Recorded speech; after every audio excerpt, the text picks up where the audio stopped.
Una nga to, naisipan namin pumunta ng kanto. Kakain sana kami, kaso sabi ni Dada, wag na daw kami kumain.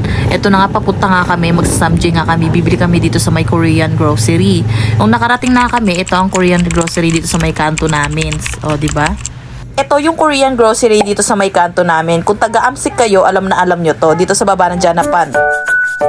Pauwi na nga kami, ito na nga, sinetap na nga namin. Kami ni Dada, ni Lisel at ako, Diyos ko. Tapos yung mga anak ko, iniwan namin mga tulog mga oras na yan. Yan, Diyos ko, parang di pa masaya anak ko.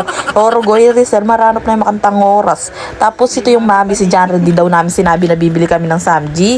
Diyos ko, gutom na daw siya, kaya bumili daw siya ng mami niya. Siyempre, mag-date kami dito na lang sa bahay. Fast forward na nga tayo, ito na nga gabi na nga, Diyos ko. Tapos yung anak ko, pagka umaga na nga yan. Diba, si mama ko, piniplex niya yung mura niya nabiling damit. Napakaganda at mura lang, halagang 100. Hindi daw siyang mura. Siyempre, ako rin may nabili rin akong mura, no, diba? May susuotin ko kasi makikipesta kami kila Darang.